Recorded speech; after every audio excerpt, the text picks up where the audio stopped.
भारत की तरफ से अपने लाइट कॉम्बैक्ट एयरक्राफ्ट तेजस के लिए कावेरी 2.0 की लॉन्चिंग ने पूरी दुनिया को हिला करके रख दिया है। जो दुनिया कल तक मान बैठी थी कि अमेरिका के F404 इंजन के बिना भारत का तेजस लड़ाकू विमान सिर्फ महज खिलौना बनकर के रह जाएगा, आज उसी दुनिया को भारत ने खुली चुनौती दे दी है। अमेरिका जो अब तक सोच कर ये अकड़ रहा था कि उसके इंजन के बिना भारत आसमान में उड़ान नहीं भर पाएगा, आज कड़वी सच्चाई से रूबरू हो चुका है कि भारत ना सिर्फ उड़ान भरेगा बल्कि अपनी शर्तों पर भरेगा, अपने इंजन के दम पर भरेगा और अपनी तकनीक के बल पर भरेगा। यह सिर्फ एक तकनीकी जीत नहीं है, यह पूरी दुनिया के सामने भारत के आत्मसम्मान, आत्मनिर्भरता और असली सामरिक स्वतंत्रता का ऐलान है। दरअसल भारत का कावेरी इंजन जो सालों से लगातार परीक्षण के दौर से गुजर रहा था, कभी विफलता के नाम पर मजाक उड़ाया गया, कभी कबाड़ प्रोजेक्ट कह करके उसे अपमानित किया गया, उसी कावेरी को अब एक बिल्कुल नए स्वरूप में, नई सोच, नई संरचना, नए स्ट्रक्चर और फिर से उसे जिंदा कर दिया गया है। रक्षा अनुसंधान और विकास संगठन यानी कि DRDO के वैज्ञानिकों ने जिस धैर्य, लगन और जुनून के साथ इसे दोबारा गढ़ा है, वह किसी चमत्कार से कम नहीं है। पहले कावेरी इंजन पर सवाल उठते थे कि यह पर्याप्त थ्रस्ट क्यों नहीं दे पा रहा है, इसकी ब्लेडें क्यों झुक जाती हैं, इसका कंबशन इतना शोर और वाइब्रेशन क्यों पैदा करता है, ऊंचाई पर इसकी परफॉर्मेंस क्यों गिर जाती है। इन सब समस्याओं को भारतीय तकनीकियों और इंजीनियरों ने एक एक करके न सिर्फ पहचाना बल्कि इन सालों के बीच उसे जड़ से उखाड़ करके फेंक दिया है। कावेरी 2.0 ने जब अपनी शुरुआती जोरदार ग्राउंड टेस्ट और हाई एल्टीट्यूड ट्रायल में 90 किलोमीटर थ्रस्ट के आसपास का थ्रस्ट दिखाना शुरू किया, तब दुनिया को पहली बार एहसास हुआ कि भारत सचमुच खेल बदलने निकला है। लेकिन यह कहानी यहीं नहीं रुकी। DRDO और गैस टरबाइन रिसर्च एस्टेब्लिशमेंट के वैज्ञानिकों ने यहां पर रुकने से साफ इंकार कर दिया। उन्होंने तय किया कि भारत को अगर सचमुच में दुनिया के 5th generation fighter jet technology की रेस में कहीं अगर आगे आना है या फिर उनके बीच में टिकना है, तो हमें सिर्फ 90 किलोन्यूटन पर संतोष नहीं बल्कि 100 किलोन्यूटन से भी ज़्यादा के थ्रस्ट पर कदम उठाना होगा, वो भी अपने दम पर, बिना किसी विदेशी की बैसाखी के। इसी सोच ने जन्म दिया कावेरी 2.0 को। कावेरी 2.0 सिर्फ पुराने इंजन का अपग्रेडेड नहीं है बल्कि अब पूरी तरीके से नया और पुनर्जन्म है। नई आत्मा, नई देह और नई शक्ति के साथ है। इसे दोबारा से डिज़ाइन किया गया, इसके कोर को दोबारा से गढ़ा गया है, इसके high pressure compressor, combustion chamber, turbine, blisk और full authority digital engine control system तक हर चीज़ को नए सिरे से तैयार किया गया है। पहले जहां 90 किलो तक के थ्रस्ट को लेकर के जंग चल रही थी, अब वही कावेरी 2.0 100 किलो से भी ज़्यादा का थ्रस्ट जनरेट करने में सक्षम हो चुका है और इसका पूरा का पूरा मैप भी पास हो रहा है। सबसे अहम बात यह है कि इसके अब केवल एक लैब में, कागज या कंप्यूटर सिमुलेशन में नहीं बल्कि वास्तविक ग्राउंड टेस्ट में भी सफलता को साबित करता दिखाई दे रहा है। इसके सभी जरूरी मैकेनिकल, थर्मल और कंट्रोल टेस्ट पूरे किए गए हैं। इसी मैपिंग, परफॉर्मेंस और एनवेलप सेफ्टी लिमिटेड्स सबका सफल परीक्षण भी हो चुका है। सोचिए, जो भारत अब तक पूरी दुनिया के सामने सिर्फ कावेरी को इंट्रोड्यूस किया था, अचानक से बैकग्राउंड में वो इतनी बड़ी तैयारी कर रहा है, किसी को अंदाजा नहीं था। कावेरी 2.0 इस तरह से लॉन्च होगा, अमेरिका को इस बात का ज़रा सा भी अंदाजा नहीं था। अमेरिका ये मान बैठा था कि भारत का तेजस उसके F404 के बगैर नहीं उड़ सकता और इसीलिए जानबूझ करके F404 की डिलीवरी में देरी, कई बार उसकी कीमतों में अचानक से उछाल, क्योंकि मजबूरी थी। उन्हें यह लग रहा था कि भारत मजबूरी में आकर के खरीदेगा ही खरीदेगा, भारत उनके आगे घुटने टेकेगा। लेकिन असल में इस बार कहानी पलट चुकी है। पहले कावेरी इंजन की सबसे बड़ी समस्या यह थी कि उसे टरबाइन ब्लेड ज़्यादा थ्रस्ट और ज़्यादा टेम्परेचर पर मुड़ जाते थे, उनमें माइक्रो क्रैक आ जाते थे, उनकी लाइफ बहुत कम रह जाती थी, लगभग 30 किलोमीटर के आसपास के थ्रस्ट पर भी जोर आजमाइश में झुकने लगते थे।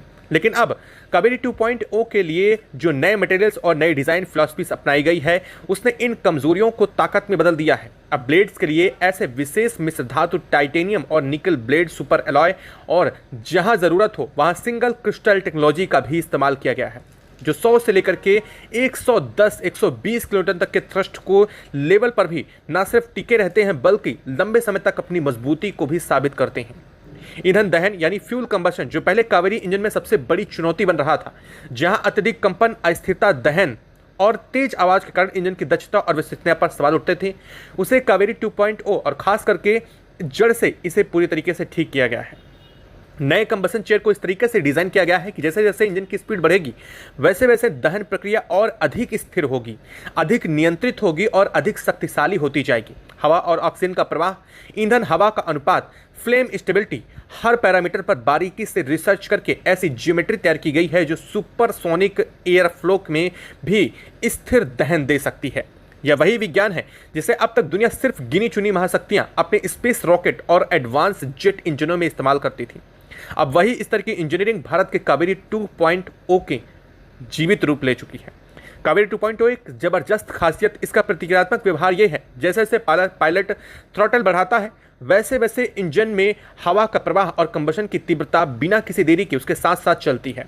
इसका मतलब यह है कि तेजस जैसे हल्के लेकिन अत्यधिक फुर्तीले लड़ाकू विमान को न सिर्फ शक्तिशाली धक्का मिलेगा बल्कि पायलट को तुरंत प्रक्रिया देने वाली थ्रस्ट कंट्रोल क्षमता भी हासिल होगी। Dog fight, low level penetration, तेज क्लाइंब और सुपरसोनिक डैश, हर स्थिति में यह इंजन तेजी से तेजस की रीढ़ की हड्डी बन चुका है। अब कहानी का सबसे बड़ा और राजनीतिक रूप सबसे महाविस्फोटक सामने आता है हिस्सा। सालों तक अमेरिका यह मानकर चल रहा था कि भारत तो तेजस को उसके बिना नहीं उड़ा पाएगा। F404 इंजन की सप्लाई को लेकर कभी डिले, कभी प्राइस हाइक, कभी शर्तों का पेच, कभी एंड यूजर एग्रीमेंट और कभी तो ये तक कह दिया जाता था कि भारत तेजस का इस्तेमाल बिना अमेरिका की सहमति के किसी भी देश पर नहीं करेगा। सोचिए, भारत के हाथ इंजन देने के बावजूद उसके हाथ बांध दिए जा रहे थे। कहा जा रहा था कि तेजस होगा तो जरूर भारत की धरती पर, लेकिन उड़ेगा अमेरिका के इशारे पर। ऐसा कभी हो सकता है? और क्या भारत इन चीजों में बंद करके रहने वाले देशों में से है? आपको क्या लगा था कि क्या भारत इस पर झुक जाएगा? भारत ने जब जब अधिक ईंधन की मांग की तब तक वाशिंगटन ने अपने भू राजनीतिक हितों का वास्ता देकर के कभी पाकिस्तान, कभी चीन, कभी रूस के बहाने इंजन की डिलीवरी को टालने की कोशिश करी। कभी कीमत 70 करोड़ से अचानक 200 करोड़ प्रति इंजन के पास ले जाने की तैयारी की गई ताकि भारत आर्थिक दबाव महसूस करे। उसके सिर पर कर्ज और निर्भरता की तलवार हमेशा लटकती रहे। अमेरिका का असली खेल यह था कि भारत कभी अपना फाइटर जेट इंजन अपने दम पर खड़ा कर ही ना पाए, क्योंकि जैसे ही कोई विकासशील देश, खासकर भारत जैसा बड़ा बाजार, अपना इंजन खुद बना लेगा, उसके बाद ना तो वह स्पेयर पार्ट्स के लिए अमेरिका के आगे हाथ फैलाएगा, ना ही विदेशों पर मेंटेनेंस के लिए डिपेंड रहेगा और ना ही उनकी दया पर झुकेगा और ना ही अपग्रेडेड के नाम पर अरबों डॉलर खर्च करने को मजबूर होगा। लेकिन कावेरी 2.0 की धमाकेदार सफलता ने इस पूरे खेल की जड़ को ही अब काट दिया है। भारत ने साफ साफ संकेत दे दिए हैं कि आने वाले समय में तेजस के किसी भी नए लड़ाकू विमान में अमेरिकी F404 इंजन नहीं देखने को मिलेगा। यह निर्णय सिर्फ एक कमर्शियल डील रद्द करने भर का फैसला नहीं है, बल्कि भारत की रणनीतिक मानसिकता में आए बड़े बदलाव का संकेत है। इसका मतलब यह है कि अमेरिका से की गई वो डील जो भारत हमेशा के लिए तकनीक की निर्भरता की जंजीर बनाने की उम्मीद कर रहा था, भारत ने एक झटके में तोड़ करके फेंक दिया है। अब आने वाले समय में भारत को F404 की जरूरत ही नहीं है, ना ही तकनीकी रूप से और ना ही सामरिक रूप से। इस बीच इस पूरी दुनिया में एक और बड़े नाम देश की एंट्री सामने आ चुकी है। जी हाँ, एक ऐसे कंपनी की, एक ऐसे विश्वास की एंट्री आई है जिसका नाम है टाटा। टाटा, जिसे देश की औद्योगिक रीढ़, भरोसे का दूसरा नाम और अंतर्राष्ट्रीय स्तर पर भारतीय क्षमता के प्रतीक के रूप में जाना जाता है, उसने अब कावेरी परियोजना को उत्पादन स्तर पर नई दिशा देने की कमान संभाल ली है। कावेरी इंजन के बड़े पैमाने पर निर्माण के लिए जो टेंडर प्रक्रिया चल रही थी उसमें टाटा को प्रमुख भूमिका सौंपी गई है। इसका मतलब यह है कि अब तक जो इंजन सिर्फ लैब टेस्ट बेड और सिमुलेशन में दिखाई दे रहा था, अब वह फैक्ट्रियों में, असेंबली लाइनों में और बाद में भारत के आसमानों में असली गर्जना के साथ दिखाई देने वाला है। टाटा की ताकत किसी से परचत का मोहताज नहीं है। दुनिया भर की दिग्गज फैक्ट्रियों में लगे भारी भरकम मशीनों से लेकर के steel, automobile, hydro power, precision engineering, हर जगह टाटा की मोहर दिखाई देती है। विदेशों में जब भी कोई बड़ा औद्योगिक प्रोजेक्ट, पुल, बंदरगाह, मेट्रो, ऑटो सिस्टम या फिर हाईटेक कंपोनेंट की बात होती है तो वहाँ टाटा स्टील, टाटा और टाटा एडवांस सिस्टम या फिर उनकी सहायक कंपनियों का नाम किसी न किसी रूप में सामने जरूर देखने को मिलता है। अब वही टाटा देश के पहले स्वदेशी जेट इंजन के उत्पादन के स्तर तक पहुंचने की जिम्मेदारी अपने कंधों पर ले चुके हैं। अंदर खाने की जो रणनीति बता रही है उसके मुताबिक कावेरी 2.0 का prototype phase, pre production phase और फिर फुल स्केल प्रोडक्शन फेज, तीनों चरणों को टाटा के औद्योगिक अनुभव, DRDO और GRI की वैज्ञानिक क्षमता और हिंदुस्तान एरोनॉटिकल्स लिमिटेड की एरोस्पेस मैन्युफैक्चरिंग दक्षता को मिलकर आगे बढ़ाया जाएगा। यानी वैज्ञानिक दिमाग, औद्योगिक अनुशासन और एरोस्पेस अनुभव तीनों एक साथ मिलकर के इस पर काम करेंगे। कावेरी 2.0 के सफलता होने का सबसे बड़ा असर सीधे सीधे तेजस पर पड़ेगा। अभी तक तेजस भले ही भारतीय डिजाइन और भारतीय एवियोनिक्स का कमाल हो, लेकिन उसका दिल यानी इंजन विदेशी रहा है। वही इंजन जिसकी सप्लाई रुक जाए तो पूरा का पूरा बेड़ा खड़ा रह जाएगा। अब यही तस्वीर बदलेगी। योजना के अनुसार आने वाले समय में न सिर्फ नए तेजस विमानों में बल्कि मिड लाइफ अपग्रेड के वक्त भी पुराने तेजस मार्क 1A के भीतर भी लगे विदेशी इंजन को निकालकर कावेरी 2.0 को लगाया जाएगा। इसका मतलब यह है कि आने वाले दशक में तेजस पूरी तरीके से भारतीय इंजन के साथ भारतीय आसमान की निगरानी करते हुआ दिखाई देगा। कहानी यहीं खत्म नहीं होती। कावेरी 2.0 सिर्फ तेजस के लिए नहीं बनाया जा रहा, बल्कि इसके पीछे बड़ी दूरगामी सोच है, जिसे सुनने के बाद आप भी खुशी से झूम उठेंगे। यही टेक्नोलॉजी आगे चल करके छठी पीढ़ी की aircraft technology, unmanned combat air vehicle, naval aircraft और एडवांस मीडियम कॉम्बैट एयरक्राफ्ट यानी कि MSCA तक ताकत बनने जा रहा है। AMCA जो भारत का अपना 5वां पीढ़ी का स्टेल्थ लड़ाकू विमान होगा, उसके लिए शुरू में भले ही विदेशी इंजन पर विचार हो रहा हो, लेकिन लंबे समय की असली तस्वीर यही है कि उसके उन्नत संस्करणों में स्वदेशी हाई थ्रस्ट इंजन लगाए जाएं, जो कावेरी 2.0 की टेक्नोलॉजी पर आधारित बड़े और थ्रस्ट वाले परिवार का हिस्सा होगा। अब जरा नजर डालते हैं उस फाइटर जेट पर जिसे पूरी दुनिया Su-57 और Su-55 के नामों से जानी जाती है, लेकिन असल में वह रूस की 5वीं पीढ़ी का स्टेल्थ फाइटर जेट है, सुहोई 57। जी हाँ, कभी भारत के साथ मिलकर के 5वीं पीढ़ी का लड़ाकू विमान बनाने के नाम पर FGFA यानी कि 5th generation fighter jet aircraft programme की बात चल रही थी। तो चाहता था कि भारत उसके साथ मिलकर के कोई Su-57 जैसे इंडिया कॉपी करके बनाए, जिसमें पैसा भारत लगाए, पर असली डिजाइन और तकनीक नियंत्रण रूस के हाथ में हो। शुरुआत में यह प्रस्ताव आकर्षक लगा, लेकिन जैसे जैसे जानकारी सामने आती गई, भारत ने पाया कि सुखोई 57 की स्टेल्थ क्षमता, उसका इंजन और उसका एवियोनिक्स पश्चिमी और भविष्य की जरूरतों के मानकों पर कई सवालों के घेरे में है। सबसे बड़ी बात है, यह पूरी तरीके से स्टेल्थ नहीं है। भारत ने धीरे धीरे साफ कर दिया कि वह किसी ऐसे प्रोजेक्ट में फंसना नहीं चाहता जहां वह अरबों डॉलर लगाकर भी अंत में किसी और देश की बनाई टेक्नोलॉजी का सिर्फ ग्राहक मित्र बन करके रह जाए। यही वजह है कि सुखोई 57 को लेकर के बड़े पैमाने पर खरीद या उसके संयुक्त प्रोग्राम में गहराई तक जाने की बात ठंडी पड़ती गई। आज की स्थिति यह है कि यदि भविष्य में रूस के साथ किसी तरीके की सीमित सहयोग होता है तो वह विशेष तकनीकी या अनुभव हासिल करने तक ही सीमित रहने की संभावना ज़्यादा है, न कि पूरी वायुसेना की रीढ़ बनाने के लिए। दूसरी तरफ भारत ने जो रास्ता चुना है वह कहीं मुश्किल जरूर था, लेकिन सम्मानजनक भी उतना ही। AMCA यानी कि M का जो भारत के अपने दम पर विकसित करने के लिए भारत पूरे कदम के साथ आगे बढ़ रहा है, उसके इंजन के लिए किसी पर आंख मूंद पर भारत निर्भर नहीं होगा। कावेरी 2.0 की सफलता ने इस रास्ते को सीधे मजबूती दे दी है। अब जब कोई विदेशी कंपनी, चाहे वो फ्रांस की सेफ्रॉन हो या फिर कोई और, भारत के साथ इंजन विकास के लिए मेज पर बैठती है, तो भारत की तरफ से शर्तें पहले साफ, कड़ी और आत्मविश्वास से ज़्यादा भरी हैं। 100% टेक्नोलॉजी ट्रांसफर, डिज़ाइन डेटा, स्रोत कोड और साथ ही साथ हॉट सेक्शन मटेरियल IPR और साथ ही भविष्य में किसी तरीके का निर्यात प्रतिबंध नहीं। भारत की आवाज़ अब इसलिए दमदार है क्योंकि उसके पास अपना कावेरी 2.0 जैसा विकल्प मौजूद है। अगर कोई विदेशी कंपनी भारत की शर्तें मानने को तैयार नहीं है तो भारत अब उसकी ओर ताकते रहने को मजबूर नहीं है। वह अपने इंजन पर काम जारी रख सकता है, उसकी क्षमताओं को और बढ़ा सकता है, उसका नया परिवार तैयार कर सकता है और अंत में अपने M का और आने वाली पीढ़ी के विमानों को पूरी तरीके से स्वदेशी इंजन से लैस भी कर सकता है। इस पूरे घटनाक्रम ने वैश्विक भू राजनीति में हलचल मचा दी है। जो देश 1998 के परमाणु पोखरण परिमाण के बाद भारत पर हंसते रहे थे, उस पर प्रतिबंध लगा करके भारत के तकनीक के दरवाजे को हमेशा के लिए बंद बांध करके बैठे थे।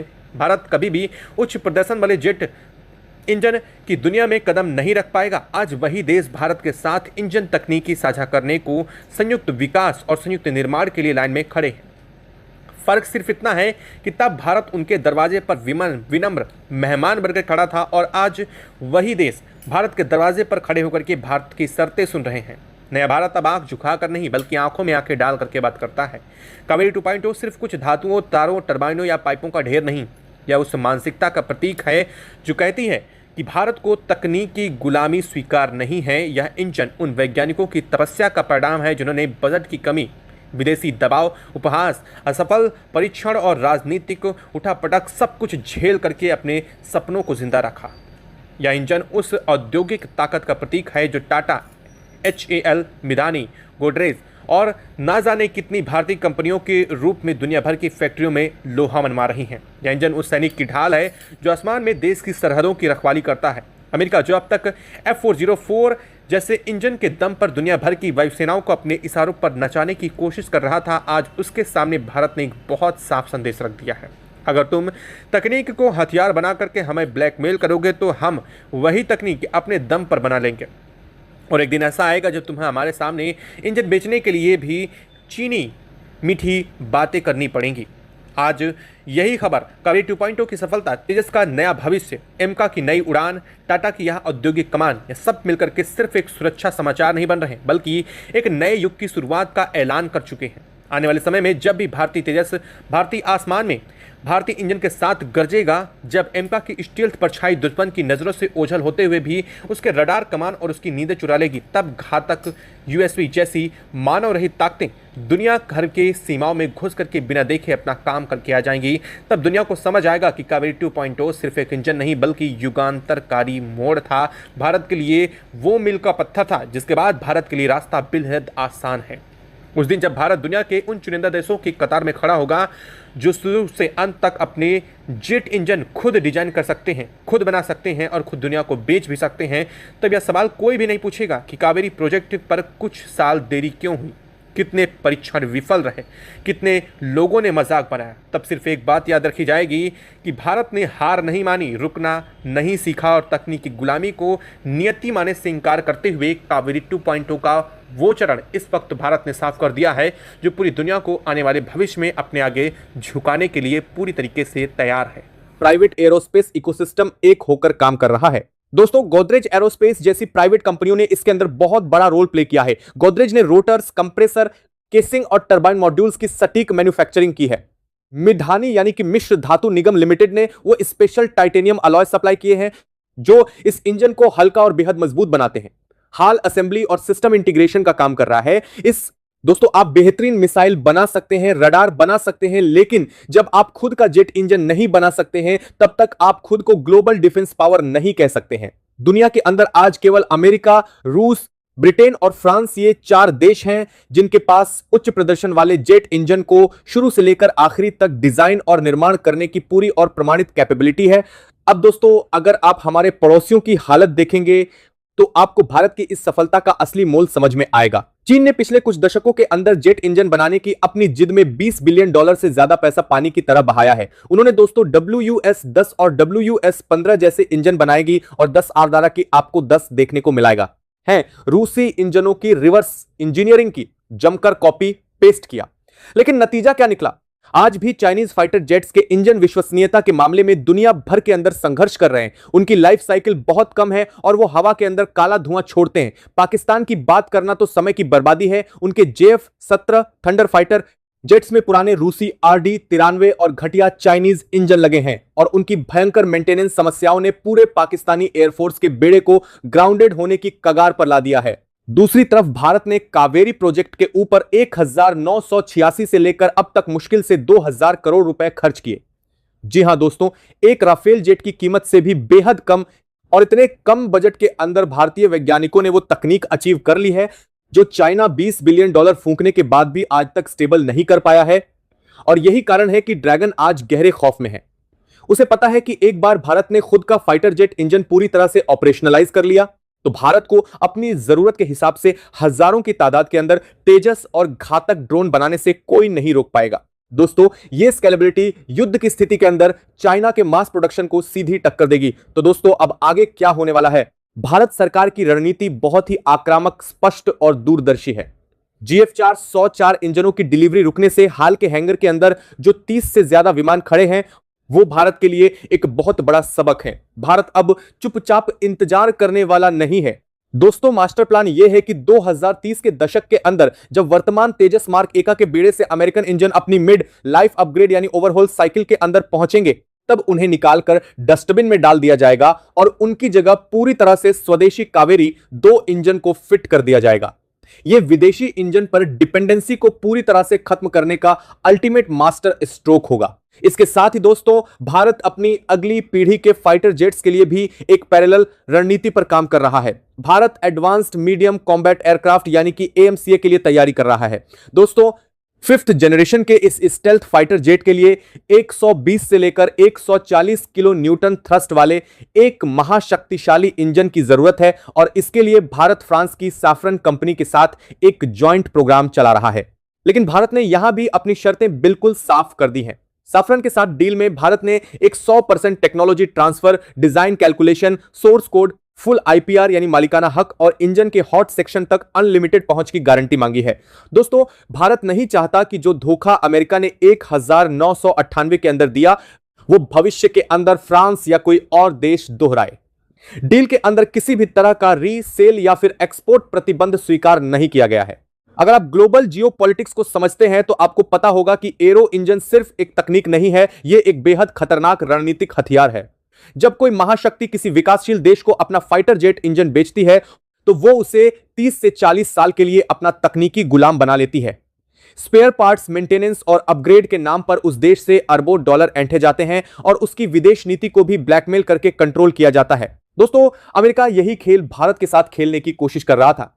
GF4 114 इंजन जो तेजस मार्क 2 और शुरुआती आमसा के लिए चुने गए थे, उनकी अनुमानित कीमत 70 करोड़ रुपए से बढ़ाकर अचानक 200 करोड़ रुपए से भी ज्यादा कर दी गई है। यह सीधा आर्थिक ब्लैकमेल था, लेकिन कावेरी 2 के हालिया शानदार प्रदर्शनों ने अमेरिका के इस ब्लैकमेलिंग गेम की पूरी तरह से हवा निकाल दी है। भारत ने दुनिया को दिखा दिया है कि हमारे वैज्ञानिकों के अंदर वो दम है जो राख से उठकर भी आसमान की ऊंचाइयों पर राज कर सकते हैं। आने वाले समय के अंदर कावेरी 2 का फ्लाइंग टेस्ट बेड पर फुल स्केल उड़ान परीक्षण होना है। इसके लिए एक संशोधित IL-76 या फिर तेजस विमान के प्रोटोटाइप को टेस्ट बेड के रूप में इस्तेमाल करने की युद्ध स्तर पर तैयारी चल रही है। दोस्तों, ग्राउंड टेस्ट और रूस के अंदर हुए हाई ऑल्टीट्यूड ट्रायल्स के अंदर यह इंजन अपनी कैपेबिलिटी का लोहा पहले ही मनवा चुका है। अब बस भारतीय आसमान के अंदर इसकी असली दहाड़ सुनने का इंतजार है। दोस्तों, जब यह इंजन पूरी तरह से सर्टिफाई होकर प्रोडक्शन लाइन के अंदर आ जाएगा तो भारत दुनिया का 5वां ऐसा देश बन जाएगा जो ग्लोबल डिफेंस मार्केट पर राज करेगा। हम अपने तेजस फाइटर जेट और स्टेल्थ ड्रोन को बिना किसी तीसरे देश की एंड यूजर एग्रीमेंट या फिर रोक टोक के दुनिया के किसी भी देश को एक्सपोर्ट कर सकेंगे। यह भारत की रणनीतिक स्वायत्तता और डिफेंस एक्सपोर्ट के डायरेक्शन के अंदर उठाया गया अब तक का सबसे बड़ा और सबसे साहसिक कदम है। 1998 के अंदर जिन देशों ने हम पर हंसते हुए हमारे लिए अपने दरवाजे बंद कर दिए थे, आज वही देश हमारे साथ इंजन तकनीक साझा करने और संयुक्त उपक्रम बनाने के लिए लाइन में खड़े हैं। दोस्तों, यह नया भारत है जो आंख झुकाकर नहीं बल्कि महाशक्ति की तरह आंख उठाकर बात करता है। कावेरी 2 केवल कुछ धातु तारों या फिर टरबाइन का ढांचा नहीं है, यह भारत की वैज्ञानिक आत्मनिर्भरता, राजनीतिक इरादे और सैन्य सम्मान का जिंदा प्रतीक है। कावेरी 2 की सबसे बड़ी ताकत यह है कि यह सिर्फ तेजस या घातक मानवरहित लड़ाकू विमान तक सीमित नहीं रहेगा, बल्कि आने वाली पीढ़ी के प्लेटफॉर्मों की रीढ़ बनने जा रहा है।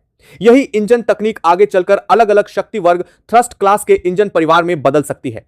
मध्यम शक्ति वाले इंजन तेजस और प्रशिक्षक विमानों के लिए, उच्च शक्ति वाले इंजन उन्नत मध्यम लड़ाकू विमान यानी उन्नत स्टेल्थ फाइटर के लिए और आवश्यकता पड़ने पर परिवहन या नौसैनिक विमानों के विशेष संस्करणों के लिए भी कावेरी कार्यक्रम ने भारत को डिजाइन, पदार्थ विज्ञान, उच्च तापमान धातुकर्म, एकल क्रिस्टल ब्लेड, पूर्ण डिजिटल इंजन नियंत्रण और उच्च दबाव संपीड़क जैसी तकनीकों में वह बुनियादी ताकत दे दी है जिस पर पूरा वायुयान इंजन तंत्र खड़ा हो सकता है। अब दोस्तों, बात करते हैं उन्नत मध्यम लड़ाकू विमान advanced medium combat aircraft MCA की, जो भारत की अगली पीढ़ी की हवाई ताकत का सबसे अहम स्तंभ बनने जा रहा है। उन्नत मध्यम लड़ाकू विमान एक 5वीं पीढ़ी का स्टेल्थ लड़ाकू विमान है जिसे पूरी तरह भारत में डिजाइन और विकसित किया जा रहा है। इसका डिजाइन ऐसा रखा गया है कि यह कम दिखने वाली लो ऑब्जर्वेबिलिटी संरचना, भीतर छिपे हुए हथियार खाने, बिना अतिरिक्त ईंधन जलाए ऊंची गति से उड़ान सुपर क्रूज, अत्याधुनिक एवियोनिक्स, सक्रिय इलेक्ट्रॉनिक स्कैनिंग वाला रडार, अनेक सेंसरों की जानकारी को जोड़कर एक चित्र बनाने की क्षमता और नेटवर्क आधारित युद्ध, नेटवर्क सेंट्रिक वॉरफेयर की पूरी शक्ति के साथ मैदान में उतर सके। शुरुआती खेप के लिए भारत विदेशी इंजन का उपयोग करने की योजना बना रहा है, लेकिन लंबे समय में लक्ष्य बिल्कुल साफ है। उन्नत मध्यम लड़ाकू विमान के अगले संस्करणों के लिए पूरी तरह स्वदेशी उच्च शक्ति वाला इंजन जो कावेरी 2 पर आधारित तकनीक का ही उन्नत रूप होगा। उन्नत मध्यम लड़ाकू विमान के इंजन कार्यक्रम के लिए जो प्रस्तावित संयुक्त विकास कुछ विदेशी कंपनियों के साथ चर्चा में है, वहां भारत का रुख पहले से कहीं ज्यादा सख्त और आत्मविश्वासी है। अब भारत केवल पेंच कसने वाली तकनीक नहीं बल्कि डिजाइन पर पूरा अधिकार, सभी गणनाएं, स्रोत कोड, बौद्धिक संपदा अधिकार और इंजन के अत्यधिक गर्म हिस्सों तक पूरी पहुंच की मांग कर रहा है। कावेरी 2 की सफलता ने भारत को यह सौदेबाजी की ताकत दे दी है कि अगर कोई देश 100% तकनीक हस्तांतरण नहीं देगा तो भारत किसी भी समय ना कहकर अपना स्वदेशी रास्ता चुन सकता है। अब जिक्र करते हैं सुखोई 57 की, जिसे रूस Su-57 के नाम से जानता है और जो 5वीं पीढ़ी के स्टेल्थ लड़ाकू विमान के रूप में दुनिया भर में चर्चा में रहता है। कई बार मीडिया रिपोर्टों और अफवाहों में यह बातें आती रही हैं कि भारत Su-57 या उसके निर्यात संस्करण को खरीदेगा या 5वीं पीढ़ी के संयुक्त लड़ाकू विमान कार्यक्रम को फिर से जिंदा करेगा। लेकिन वास्तविकता यह है कि भारत की प्राथमिकता अब किसी विदेशी 5वीं पीढ़ी के लड़ाकू विमान को बड़ी संख्या में खरीदने की बजाय अपने खुद के उन्नत मध्यम लड़ाकू विमान कार्यक्रम को सफल बनाना है। रूस के साथ Su-57 पर शुरुआती सहयोग की बातचीत जरूर हुई थी, लेकिन उसकी छिपने की क्षमता, स्टेल्थ क्वालिटी, इंजन की विश्वसनीयता, एवियोनिक्स और लागत बंटवारे को लेकर कई सवाल उठे। भारत ने बहुत पहले ही यह संकेत दे दिए थे कि हम ऐसे मॉडल में जहां डिजाइन और मुख्य तकनीक पर असली नियंत्रण किसी और देश के पास रहे, आगे नहीं बढ़ना चाहते। यही कारण है कि आज की तारीख में भारत द्वारा Su-57 को बड़े पैमाने पर खरीदने की कोई ठोस, अंतिम और आधिकारिक योजना मौजूद नहीं है। यदि भविष्य में भी कोई सीमित सहयोग होता है तो उसके तकनीकी अनुभव और विशेष क्षमता हासिल करने तक सीमित रहने की संभावना ज्यादा है, न कि हमारी वायुसेना की रीढ़ बनाने के लिए। नया भारत अब पुराने दौर जैसा नहीं है जब हम हर नई तकनीक के लिए किसी न किसी महाशक्ति की तरफ देखते थे। अब हमारा लक्ष्य साफ है, तेजस, कावेरी 2, घातक मानव रहित लड़ाकू विमान और उन्नत मध्यम लड़ाकू विमान जैसे कार्यक्रमों के जरिए भारत न केवल अपनी सुरक्षा खुद सुनिश्चित करेगा, बल्कि वैश्विक रक्षा बाजार में भी एक ऐसे सहयोगी आपूर्तिकर्ता के रूप में उभरेगा जो बिना राजनीतिक ब्लैकमेल, बिना छिपी शर्तों और बिना तकनीकी गुलामी के साझेदार देशों को ताकत देगा। दोस्तों, कावेरी 2 की गर्जना सिर्फ हमारे इंजनों में नहीं, बल्कि हमारे आत्मविश्वास में भी सुनाई दे रही है।